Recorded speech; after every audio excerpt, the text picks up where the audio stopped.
It's my pleasure to introduce Mr. Rajesh Arora, currently the Senior Manager Technical at Delhi Transco Limited, has over 25 years of professional experience with the company formerly Delhi Power Supply Company Limited. He also worked as the Deputy Director, Transmission and Distribution at the Delhi Electricity Regularity Commission for over 3 years. Dr. Arora is a high-end professional in the energy sector with expertise in substation design, grounding system, safety audits, and renewable energy. More than the technical prowess, he is a safety awareness coach, motivational speaker, and author, adding depth to his contribution to the industry. Mr. Rajesh Arora will present a talk on One Grid, One Price. So let's welcome Mr. Arora. Why this one nation, one grid, one tariff we talk about? It is basically initiative aims to integrate India's power systems into a single seamless network, ensuring efficient and reliable electricity supply across the nation. That is the objective behind that. When we say integration, one nation, one grid, one frequency, one tariff, it enables optimal utilization of the resources we have, enhances the grid stability and facilitates seamless power exchange between the regions, leading to improved energy security and economic growth. We very well know that we are living in an era where we can't depend on fossil fuel only. We have entered into an era where we always talk about the renewable energy. And the renewable energy integration is a challenge. And that system, one nation, one grid system, facilitates seamless integration of that renewable sources, enabling the efficient utilization of solar and wind power across different regions, contributing to a sustainable energy future. We talk about rural electrification, and a unified grid system definitely helps to extend the reliable electric supply access to this area, empowering the community through improved power scenario, energy access, and help the nation to grow and grow. Fortunately, we have smart grid technology available with us that is well in place. Now it is our duty to implement that smart grid technology within one nation, one grid, one tariff framework that enables us for the real-time monitoring, control, and optimization of the power network, finally leading to enhancing our efficiency and reliability of power network. Now time to give the overall power system network in India. The power is generated, the power plant, it is stepped up then through transmission line, through transmission network, it is coming to load center. If you look at the picture, there is a difference between the generation and the actual load center, and that distance is covered by the transmission network we have. And during that transmission, some losses occurs, and because of that losses, it has direct impact on my tariff. Apart from that, different sources of generations are very far away from load. And to run that generating station, we need fuel. And fuel transportation itself impacts the tariff. We have different sources of energy here. Renewable sources we have non-renewable resources we have.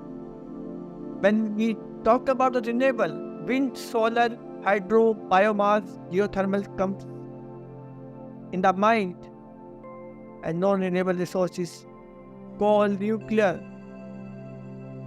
fossil fuel, oil, natural gas comes in that category. I already explained, to generate power we need fuel, and that fuel must be reached to that generating station. and that involves transportation of fuel.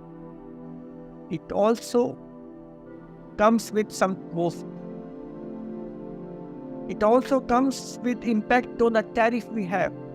When I talk about the tariff price of electricity in India, it has basically three costs that becomes my power purchase cost: generation cost, transmission cost, distribution cost. Again, generation cost, interstate, intrastate; transmission cost, interstate, intrastate; and finally the distribution cost plays a vital role in my system. Coming to very important part, how that tariff, we talk about the tariff, what are the factors that decide the tariff in India? In general, power purchase costs contribute 80%, then your operation and maintenance expenses plays role 9 to 10% in the determination of tariff by regulatory commission, honorable regulatory commission of that particular state. Then depreciation, then ROC, return on the capital employed, income tax. These are governed by Electricity Act 2003 and tariff policy. Regions, there are basically 5 major regions as depicted by that picture: Northern region, Southern region, Eastern, Northeastern. Southern region is there. And I have taken the latest data available on website, that is about September 2023. If you look at that table, the total installed capacity presently is 425 gigawatt. It is generated by thermal, nuclear, hydro, RES, and each region gives their contribution. If you look at the northern region contribution, it is around 28%. For western it is 32%, and southern contribute 29%, eastern 8%, and northeastern 1%. At islands less than 1%.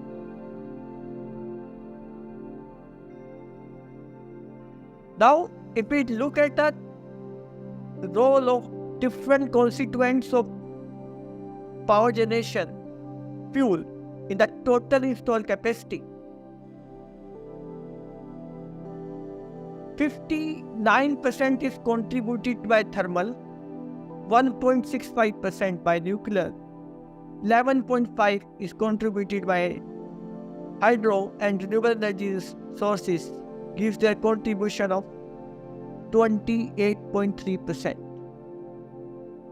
When I say renewable energy, it has again some sub-parts like small hydropower, wind power, biomass, solar.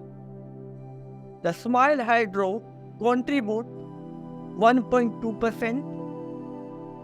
The contribution of wind is 11% of total installed capacity. Biopower contribute 2.6%. Solar contribution is 7.5%. If we talk about the contribution of various sources of thermal itself, if we go into again further analysis, the coal contributes 50.6%, lignite is 1.6%, gas contributes 6%, and diesel contributes 0.12%.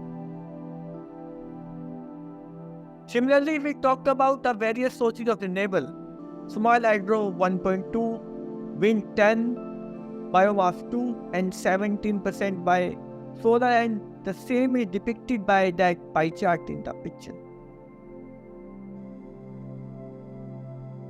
We have talked about one nation, one grid, one frequency.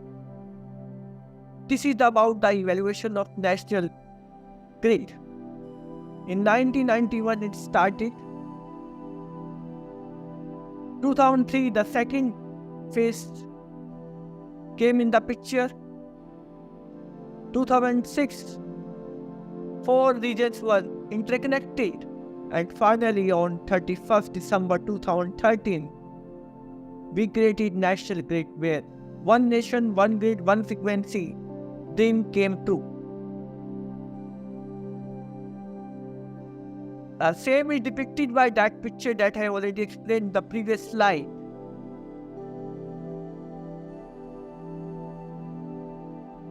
When we talk about one nation, one grid, one frequency, one tariff, the one important factor to make this thing to happen is the role of inter-regional transfer capability of different regions. This is about the growth story of inter-regional transfer capacity. Presently, we have inter-regional capacity of 112 gigawatt. In 2019, it was 102. We keep on adding that capability, and we have to keep on adding that thing, so that my dream of making uniform tariff across India can come true. This is the vital thing to be considered for any nation considering and dreaming about one nation, one frequency, one tariff day. When I say 1,12,250 megawatts inter-regional capacity, that table gives the capacity of different regions that it can import and export. That is a bidirectional capacity.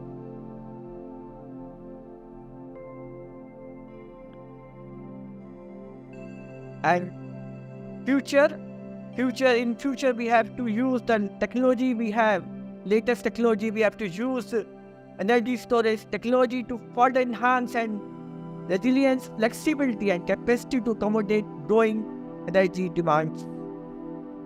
One Nation, One Grid initiative represents a transformative step towards achieving a robust, interconnected power systems, fostering energy security, sustainability, and equitable development across India. Last but not the least, every state plays a decisive role in the building the country.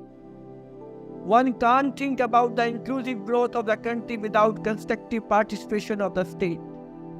And uniform electricity rates across the country will surely help to grow and grow for the nation. With that words, I would like to stop here and thank you once again. Thanks a lot.